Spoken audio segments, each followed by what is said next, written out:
পয়গম্বর বলেন, অন্যায় করেছো শয়তানের ধোঁকায় পড়ে, তুমি শয়তানের ধোঁকায় পড়ে অন্যায় করে ফেলেছ। জানেন আমার আল্লাহ শয়তান ডান দিক দিয়ে আপনাকে ধোঁকা দিবে, শয়তান আপনাকে বাম দিক দিয়ে ধোঁকা দিবে। সুম্মা লাআতিয়ান্নাহুম মিন বাইনি আইদিহিম ওয়া মিন খালফিহিম ওয়া আন আইমানিহিম। আল্লাহ তাআলা বলেন, ডাইনে বামে সামনে পিছনে শয়তান ধোঁকা দিবে। আর আমার আল্লাহ তার মুমিন বান্দার জন্য দুইটা রাস্তা খুলে রাখছেন। একটা হলো জমিন, সেজদায় পইরা আল্লাহকে ডাকো, আর একটা হলো আসমানের দিকে খোলা আসমান, হাত বাড়াইয়া আল্লাহর কাছে দোয়া করো। সেজদায় পইরা আল্লাহকে ডাকবা, আল্লাহ খুশি হয়ে যাবে। হাত তুইলা আল্লাহর কাছে দোয়া করবা, আমার আল্লাহ তাআলা তোমার দোয়া কবুল করে নিয়া তোমার উপরে আল্লাহ রাজি আর সন্তুষ্ট হয়ে যাবে। যার উপরে আল্লাহ রাজি আর সন্তুষ্ট হয়ে যাবে তার জন্য দুনিয়া এবং আখিরাতের রাস্তাকে আল্লাহ সহজ করে দিবেন। সুবহানাল্লাহ। এজন্য অন্যায় করেছি, ফিরে আসা দরকার আছে না নাই? অপরাধ করেছি, আমি যদি ফিরে আসি, আল্লাহ বলেন, কুল ইয়া ইবাদিয়াল্লাযীনা আসরাফু আলা আনফুসিহিম লা তাকনাতু মির রাহমাতিল্লাহ। আল্লাহ বলেন, অন্যায় করেছো আমার বান্দা বান্দিরা, অপরাধ করেছো, আমার কাছে ফিরে আসো, আমার কাছে ফিরে আসো, আমার রহমতের দিকে ফিরে আসো। লা তাকনাতু মির রাহমাতিল্লাহ, আমার রহমত থেকে নৈরাশ হয় না। একা একই গুনাহ করে ফেলছো, কেউ জানে না, আমি আল্লাহ জানি। একা একই অন্যায় করে ফেলেছো, দুনিয়ার কেউ জানে না, আমি আল্লাহ জানি। আমি আল্লাহর কাছে ফিরে আসো, জেনে রাখো আমি আল্লাহ তাআলার গফফার নামের খাতিরে মাফ করে দিয়া আমি আল্লাহ তোমাকে আমার রহমতের ছায়া দিয়া বেষ্টন করে রাখবো। সুবহানাল্লাহ। একা একে গুনাহ করেছ, একা একে নির্জনে আল্লাহ তাআলার কাছে ডাকো। শাবান মাস, এখন থেকে তাহাজ্জুদের অভ্যাস করো। শেষ রাত্রিতে উইঠা আল্লাহ তাআলাকে ডাকো, আল্লাহ ও দয়ার মালিক, অন্যায় করে ফেলেছি, অপরাধ করে ফেলেছি। শেষ রাতে উইঠা আপনার ঘরটাকে ইবাদতের একটা জায়গা বানায়া, ডিমবাতিটা জ্বালায়া ওই জায়গায় 2 রাকাত নামাজ আদায় করিয়া, 4 রাকাত নামাজ আদায় করিয়া, তাসবিহটা হাতের মধ্যে লইয়া আল্লাহ পাকের পবিত্র নামটা উচ্চারণ করিয়া, দুরূদ শরীফ পাঠ করিয়া, ইস্তেগফার পাঠ করিয়া, চোখটাকে নরম বানায়া যখন আল্লাহকে ডাকবা, আল্লাহ বলেন, উদউনি আস্তাজিব লাকুম। বান্দারে, আমি আল্লাহকে ডাকবে, আমি আল্লাহ তোর ডাকে সাড়া দিয়া দিব। ইব্রাহিম নবী আলাইহিস সালাতু ওয়াস সালাম, তিনার জন্মের পর থেকে বাবা মূর্তি পূজক ছিল, মা মূর্তি পূজক ছিল, কিন্তু ওই ঘরে আল্লাহ তাআলা পয়গম্বর ইব্রাহিমকে পাঠাইলেন। তিনি একমাত্র পরীক্ষা দিয়া দিয়া আস্তে আস্তে বড় হতে লাগলেন। একটু বড় হলেন, গুহা থেকে বের হলেন, সূর্য দেখলেন, চন্দ্র দেখলেন, এরকম ভাবে পরীক্ষা শুরু হলো। বড় হওয়ার পরে নবুয়ত পাইলেন। সংক্ষিপ্ত কথা, নমরুদের অগ্নিকুণ্ডে তিনি গেলেন, সেখানেও আল্লাহ তাআলা পরীক্ষার মধ্যে উত্তীর্ণ করাইলেন। কিভাবে? এত বড় অগ্নিকুণ্ডে পড়ার পরেও ফেরেশতাদের সরদার জিবরিল আমিন আয়েশা বললেন, ওগো পয়গম্বর ইব্রাহিম, তুমি যদি আমার কাছে সাহায্য চাও, আমি তোমাকে এই মুহূর্তে সেই অগ্নিকুণ্ড থেকে তোমাকে হেফাজত করব। এই ক্ষমতা আল্লাহ আমাকে দিয়েছে, 600 ডানা। আমি যদি ডানা দিয়া বাড়ি দেই, মুহূর্তের ভিতরে অগ্নিকুণ্ড নিভে যাবে।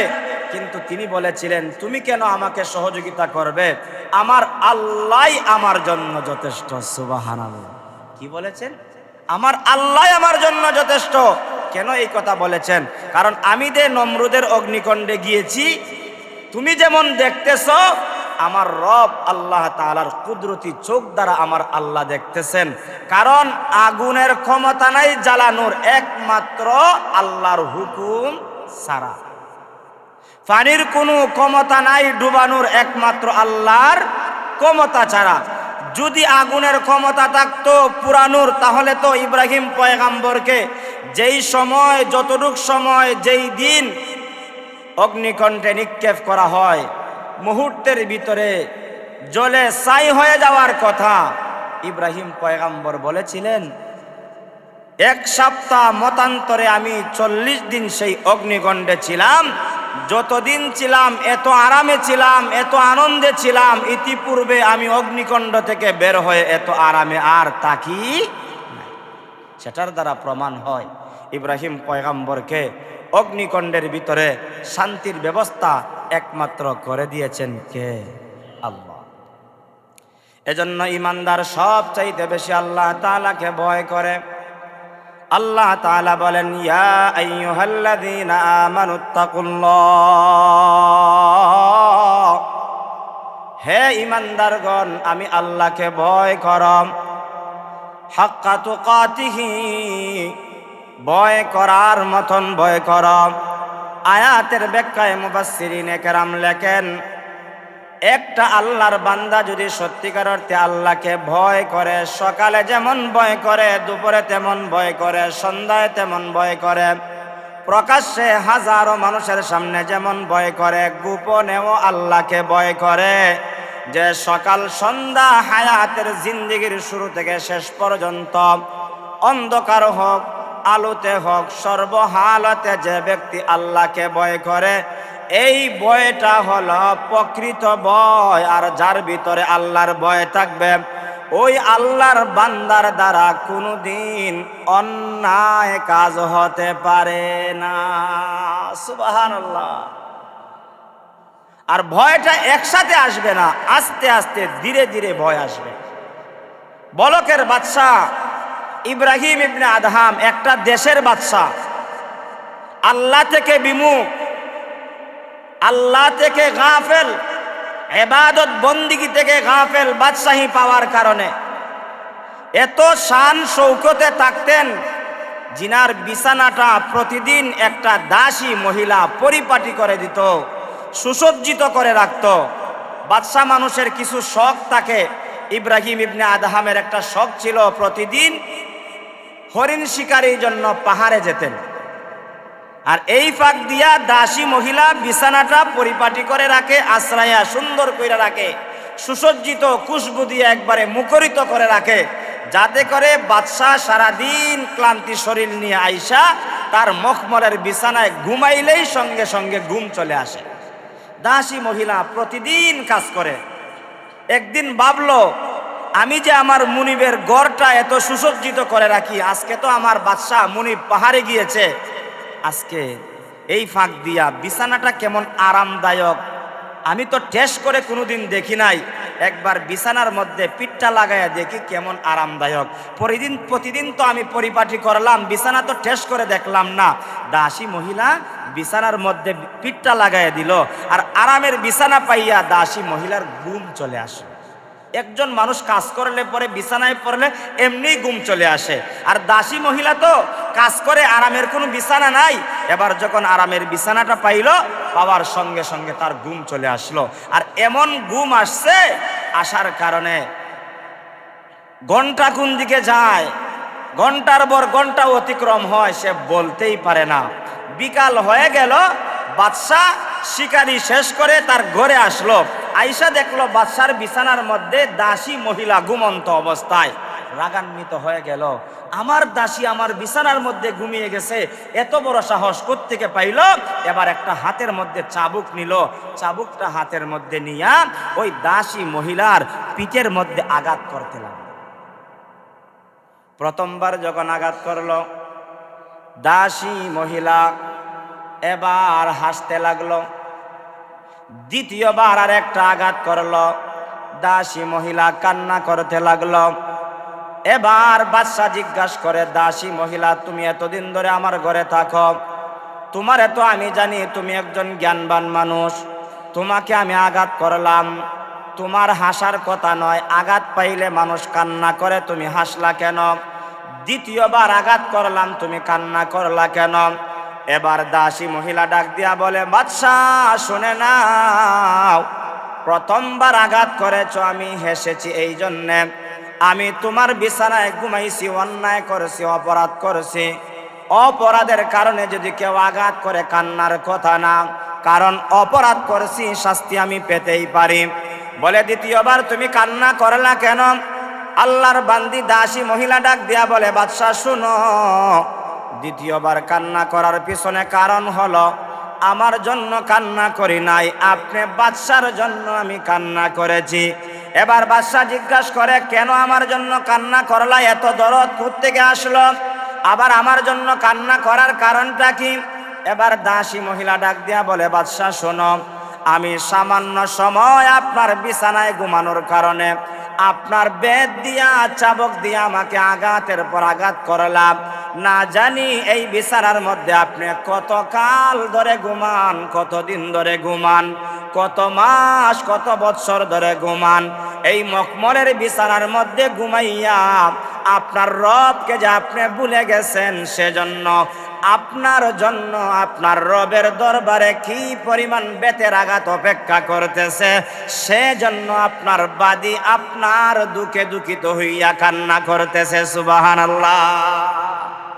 যদিও দাসী মহিলা কথাটা গুরুত্বপূর্ণ বলেছে, বাদশাহ তোমার বিছানায় ঘুমানোর কারণে তুমি আঘাতের পর আঘাত করলা, কেবলমাত্র আমি কয়েক ঘন্টা সময় ঘুমাইছি, আর তুমি এই বিছানার মধ্যে ঘুমায়া কত দিন কাটাইলা, কত রাত্র কাটাইলা, কত সপ্তাহ কাটাইলা, কত মাস কত বৎসর কাটাইলা।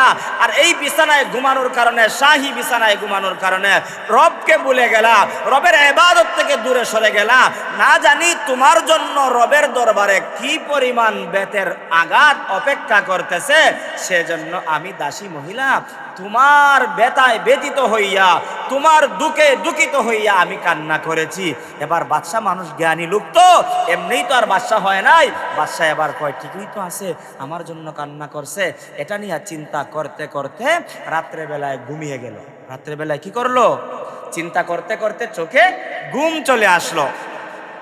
ঘুমের রাত্রিতে হঠাৎ করে শুনে তার ছাদের মধ্যে কে যেন টক টক করে আওয়াজ করে। কে? আমি তো বাদশা মানুষ, আমার বাড়ির বাউন্ডারি আছে, অনুমতি ছাড়া আমার বাউন্ডারির ভিতরে প্রবেশ করা নিষেধ। আবার তুমি বাউন্ডারি অতিক্রম করেছ কইরা আবার ছাদের উপরে আসছো, কে তুমি এরকম ভাবে টক টক করে আওয়াজ করো? আগন্তুক ওই জায়গা থেকে আওয়াজ দিয়া বলল, আমি হলাম সেই মুসাফির, আমার একখানা উট হারিয়ে গেছে, উটের সন্ধানে তোমার ছাদের উপরে আমি তালাশ করতেছি। এবার বাদশাহ আওয়াজ দিয়া বলে, কে তুমি? এত বড় বোকা, যদি তোমার উট হারিয়ে থাকে জঙ্গলে তালাশ করার কথা, তোমার যদি উট হারিয়ে থাকে অন্য কোথাও তালাশ করার কথা, আমার বাউন্ডারি অতিক্রম করে ছাদের উপরে তোমার উট আসার কথা না, তুমি তো সবচাইতে বড় বোকা। কে বলেছে? বাদশাহ বলেছে, আগন্তুক লোকের আওয়াজ শুই না। এবার আগন্তুক লোকটা আওয়াজ দিয়া বলতে আরম্ভ করলো, বাদশাহ আমি যদি হারানো উটটা তোমার ছাদের উপরে না পাই, তুমি এত আরামের বিছানায় ঘুমাইয়া কখনো তোমার রব আল্লাহকে পাইবা না, তুমি আমার চাইতে আরো বড় বোকা। এ বাদশাহ শোনো, আমাকে বোকা বলে লাভ নাই। আমি মনে করি তুমি দেশের বাদশাহ হতে পারো, তবে তুমি আমার মাওলার কাছে বোকা, এতে কোনো সন্দেহ নাই। এবার আল্লাহর বান্দা ইব্রাহিম ইবনে আদহাম বলকের বাদশাহ ঘুম থেকে জাগ্রত হইয়া এরকম ভাবে আরামের বিছানা চাইরা পাহাড়ের জঙ্গলে চলে যায়। ওই জঙ্গলে গিয়া আল্লাহকে ডাকে, আল্লাহকে ডাকে, লা খালিকা ইল্লাল্লাহ, ওগো মাবুদ আপনি ছাড়া আমার কোনো খালেক নাই। লা মালিকা ইল্লাল্লাহ, আপনি ছাড়া আমার কোনো মালিক নাই। লা মুহিয়া ইল্লাল্লাহ, আপনি ছাড়া আমার হায়াত দেনেওয়ালা কেউ নাই। লা মুমিতা ইল্লাল্লাহ, আপনি ছাড়া আমার মওত দেনেওয়ালা কেউ নাই। এত কান্না করে নানায়া বিনায়া আল্লাহ তাআলার কুদরতি পায়ে সেজদায় পাহাড়ের জঙ্গলে কান্না করে করতে করতে এক পর্যায়ে আল্লাহ তাআলার কাছে তাওবা করে বলে, আল্লাহ এমন বাদশাহী চাই না যেই বাদশাহী আপনা থেকে দূরে সরাইয়া দেয়। আল্লাহ এমন রাজত্ব চাই না যেই রাজত্ব আপনার থেকে আমাকে বিমুখ করে দেয়। আল্লাহ আমাকে মাফ করে দাও, আল্লাহ আমাকে ক্ষমা করে দাও। আপনি না গাফফার, আপনার গাফফার নামের খাতিরে আমাকে ক্ষমা করে দাও।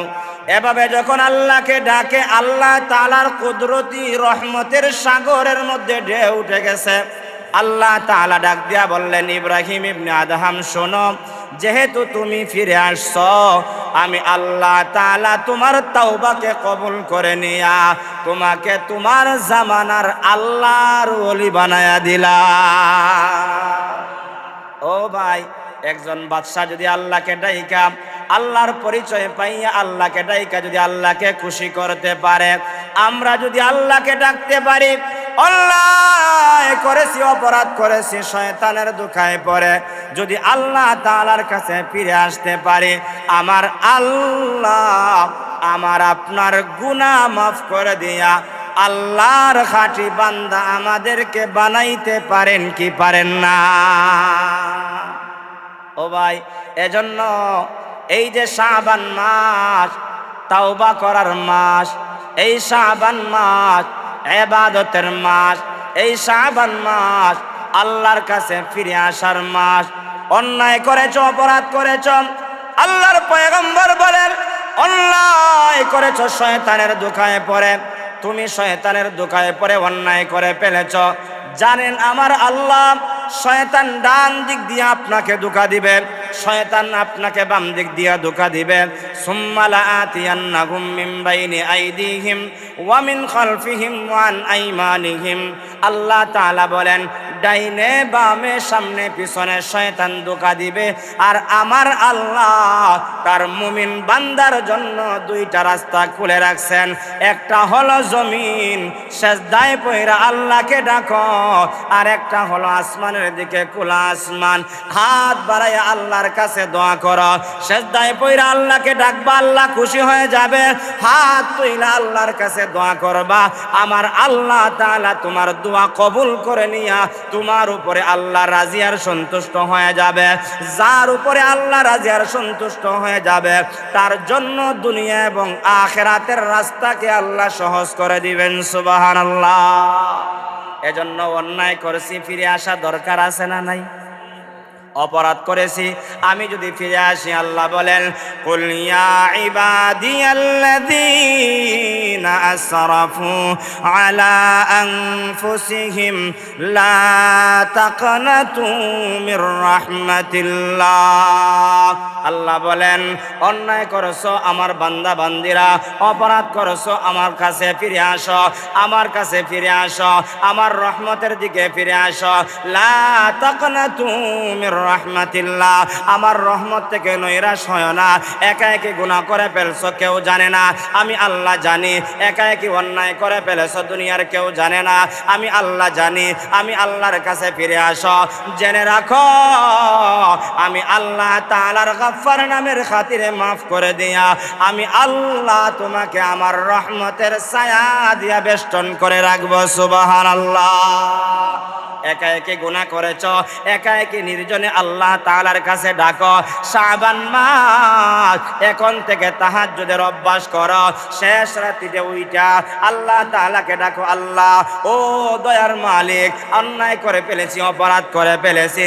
শেষ রাতে উইটা আপনার ঘরটাকে ইবাদতের একটা জায়গা বানায়া, ডিমবাতিটা জ্বালায়া ওই জায়গায় 2 রাকাত নামাজ আদায় করিয়া, 4 রাকাত নামাজ আদায় করিয়া, তাসবিহটা হাতের মধ্যে লইয়া, আল্লাহ পাকের পবিত্র নামটা উচ্চারণ করিয়া, দুরূদ শরীফ পাঠ করিয়া, ইস্তেগফার পাঠ করিয়া, চোখটাকে নরম বানায়া যখন আল্লাহকে ডাকবা, আল্লাহ বলেন উদউনি আস্তাজিব লাকুম। বান্দারে, আমি আল্লাহকে ডাকবে, আমি আল্লাহ তোর ডাকে সাড়া দিয়া দিব। আরো জোরে বলেন সুবহানাল্লাহ। আল্লাহকে ডাকলে আল্লাহ খুশি হয়। দুনিয়ার টাকাওয়ালার কাছে একবার চাইবেন, একবার দিবে, 2বার চাইবেন, 2বার দিবে। 3 নাম্বারের সময় সে বিরক্ত হয়ে যাবে।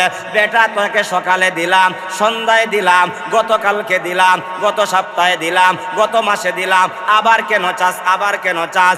আমার আল্লাহ বলেন এমন ভান্ডার নিয়ে বসেছেন, আমার আল্লাহ বলেন আমার কাছে যত চাইবা আমি আল্লাহ খুশি হইয়া তুই বান্দাকে দেওয়ার জন্য আমি আল্লাহ সব সময় সর্বহালতে প্রস্তুত থাকি। সুবহানাল্লাহ। এজন্য আমরা চাইবো কার কাছে? আরো জোরে বলেন, চাইবো কার কাছে? আমার নামাজটা হবে আল্লাহর জন্য, আমার রোজাটা হবে আল্লাহর জন্য, আমার হায়াতটা হবে আল্লাহর জন্য, আমার মওতটা যদি হয় আল্লাহর জন্য।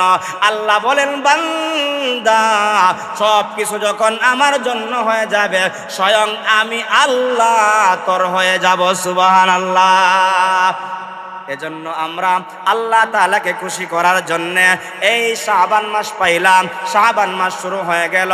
এই শাবান মাসে বেশি বেশি নফল রোজা রাখব, সেই শাবান মাসে বেশি বেশি কোরআন তেলাওয়াত করব, এই শাবান মাসে বেশি বেশি আল্লাহর কাছে ইস্তেগফার করব, এই শাবান মাসে বেশি বেশি তাহাজ্জুদের পাবন্দি করব, যাতে করে রমজানের রোজার গাফলতি না আসে, যাতে করে রমজানে কোরআন তেলাওয়াতের মধ্যে গাফলতি না আসে, যাতে করে রমজানুল মুবারকে তাহাজ্জুদের মধ্যে গাফলতি না আসে। এই মাসে আল্লাহর পয়গাম্বর নিজে প্রস্তুতি নিতেন, সাহাবায়ে কেরামদেরকে প্রস্তুতি নেওয়ার জন্য আদেশ করতেন। আমরাও সেই শাবান মাসে এই ইবাদত বন্দেগী কইরা কইরা প্রস্তুতি নেওয়া আমাদের জন্য দরকার আছে না নাই? বলে হুজুর আরো 1 মাস বাকি আছে। না না, আল্লাহর পয়গাম্বর 12টা মাসের মধ্যে রমজানে যেই পরিমাণ রোজা রাখতেন 1 মাস, রমজান ছাড়া সব চাইতে বেশি এই শাবান মাসে নবীজি রোজা রাখতেন। যদি আপনার কষ্ট হয় রাখবেন না, নফল রোজা রাইখা অভ্যাস করবেন, যাতে করে রমজানের ফরজ রোজাটা আপনার জন্য কষ্ট না হয়। এখন রাইখা রাইখা কি করবেন? অভ্যাস করবেন, যাতে রমজানে রোজা রাখাটা আপনার জন্য কি হয়? সহজ হয়, কষ্ট না হয়। এখন 2 রাকাত 4 রাকাত তাহাজ্জুদের নামাজ পড়া অভ্যাস করবেন, আওয়াবিনের নামাজ পড়া অভ্যাস করবেন, ইশরাকের নামাজ পড়া অভ্যাস করবেন, যাতে করে রমজানে পড়াটা আপনার জন্য কি হয়? সহজ হয়। এক বেটা সাইকেল চালাইতে পারে না, এখন হঠাৎ করে যদি হয় আমি রমজানও শিখিলেইমু, না না, হঠাৎ করে শিখাটা আপনার জন্য কষ্টকর হবে। আগ থেকে হালকা হালকা প্র্যাকটিস করলে পরে পুরা স্পিডে আপনার রমজানে চালাইতে কোনো অসুবিধা হবে না। হঠাৎ করে সাইকেলে উঠলে যেরকম ভাবে একটা মানুষ পড়ে যায়, হঠাৎ করে ইবাদতে লাগলে হঠাৎ করে তার ইবাদত করাটাও কি হয়? কষ্ট হয়। এজন্য আল্লাহর দিকে ফিরে আসা আমাদের দরকার আছে না নাই? আছে। আল্লাহর ইবাদতের মধ্যে আমাদেরকে গুরুত্ব দেওয়া লাগবে, আল্লাহর বন্দেগীর মধ্যে আমাদের গুরুত্ব দেওয়া লাগবে। সেই ইব্রাহিম ইবনে আদহাম রাহমাতুল্লাহি আলাইহির আরেকটা কথা থেকে আমাদের শিক্ষণীয় বিষয় আছে। আমরা ইবাদত করি কিন্তু বান্দার হক আদায় করি না।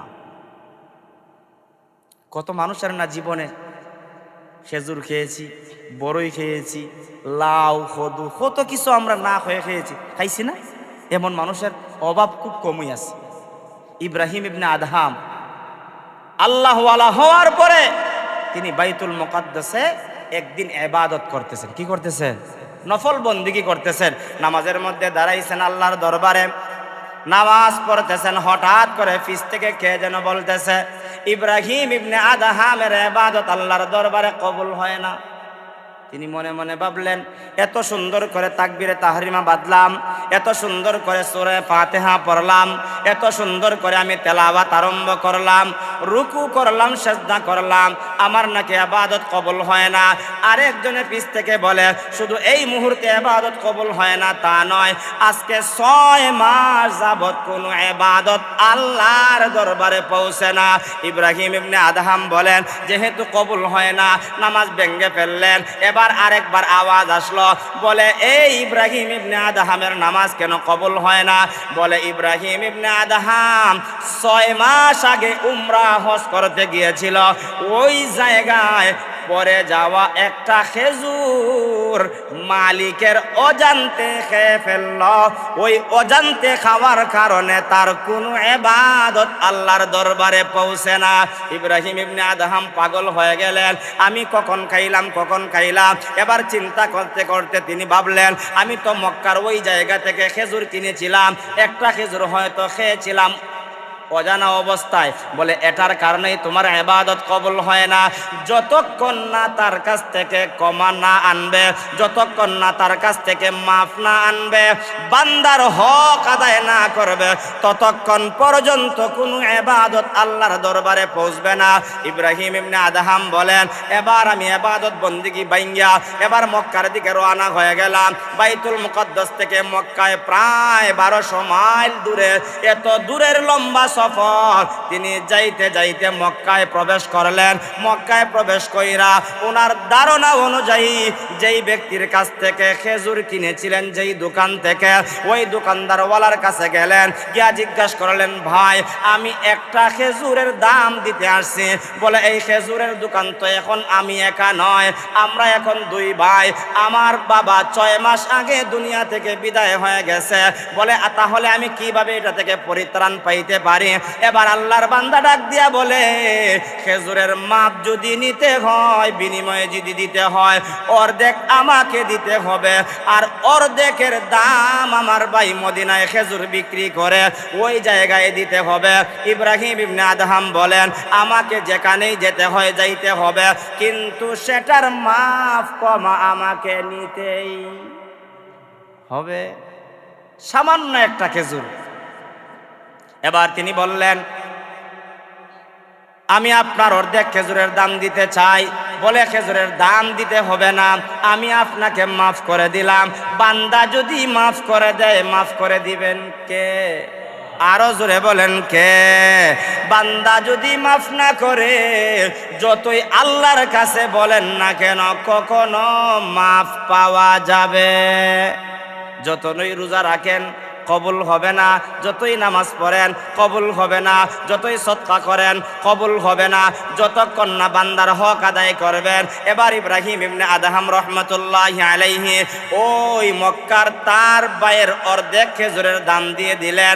আবার বাকি অর্ধেক খেজুরের দাম দেওয়ার জন্য মক্কা থেকে মদিনায় 350 মাইল দূরের রাস্তা। এখন তো গাড়ির রাস্তা, তখন তো আর গাড়ির ব্যবস্থা ছিল না। আধা খান খেজুরের দাম দেওয়ার জন্য, মাফ নেওয়ার জন্য এবার রওনা হয়ে গেলেন। ওই ভাইয়ের কথা অনুযায়ী খেজুরের দোকান বের করলেন, বৃত্তান্ত বর্ণনা করলেন। বৃত্তান্ত বর্ণনা কইরা ভাইয়ের কাছে মাফ চাইলেন, খেজুরের বিনিময় দিতে চাইলেন। ওই ভাইও খেজুরের বিনিময় নিল না, মাফ করে দিল। আল্লাহ তাকে মাফ করে দিলেন। এবার মদিনা থেকে মক্কায় আসলেন, মক্কা থেকে আবার বাইতুল মুকদ্দাসে আসলেন। বাইতুল মুকদ্দাসে আইসা আবার আল্লাহর দরবারে নামাজে দাঁড়ায় গেলেন। আল্লাহ, এবার আপনার ইবাদতের মধ্যে দাঁড়াইলাম। দাঁড়ানোর সঙ্গে সঙ্গে পিছন দিক দিয়া কে যেন বলে, ইব্রাহিম ইবনে আদহামের ইবাদত এখন থেকে আল্লাহর দরবারে সব কবুল হয়ে গেছে। ও ভাই, এই কথার দ্বারা কি প্রমাণ হয়?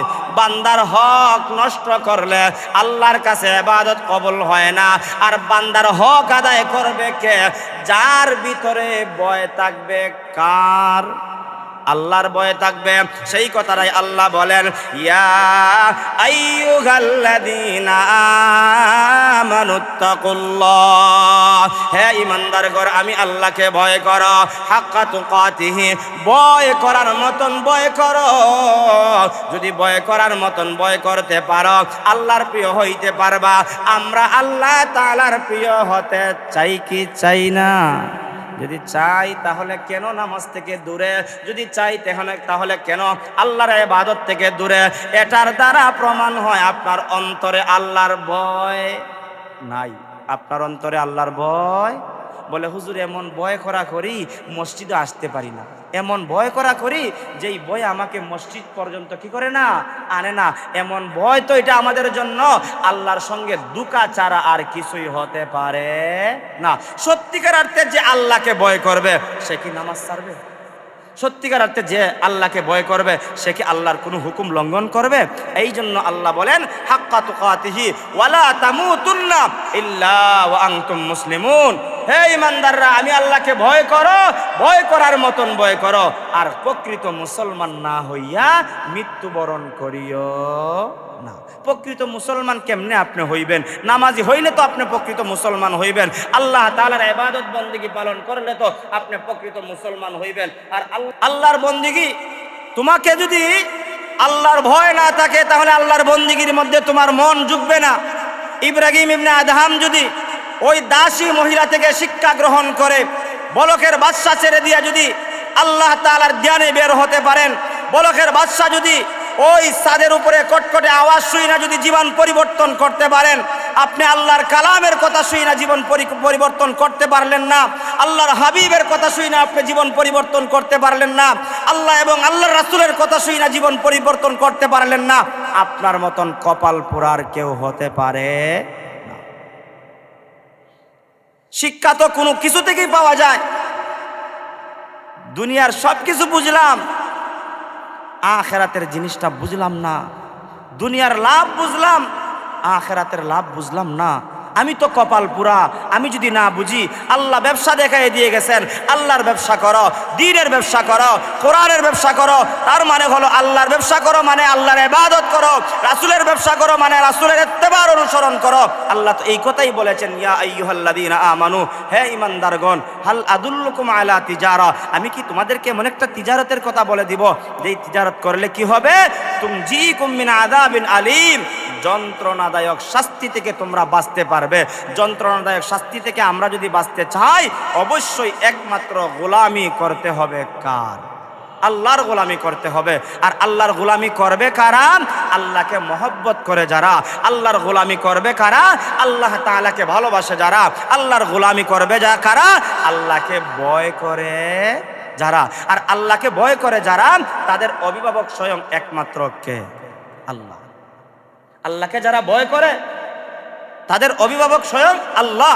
আল্লাহু ওয়ালিয়ুল্লাযীনা আমানু ইউখরিজুহুম মিনাজ যুলুমাতি ইলান নূর। আল্লাহ নিজে বলে দিয়েছেন, ঈমানদারদের অভিভাবক স্বয়ং আমি আল্লাহ, ঈমানদারদের স্বয়ং গার্জিয়ান হলেন আমি আল্লাহ। আল্লাহ তাআলা যেহেতু আমাদের গার্জিয়ান, আমরা আমাদের গার্জিয়ানের কথা মানা দরকার আছে না নাই? দুনিয়ার যদি সন্তানে বাবার কথা মানে, কারণ বাবা হলো তার গার্জিয়ান, তার গার্জিয়ান হয় চেয়ারম্যানের কথা মানেন, তাহলে স্বয়ং আল্লাহ হলেন আমাদের প্রত্যেক ঈমানদারের গার্জিয়ান।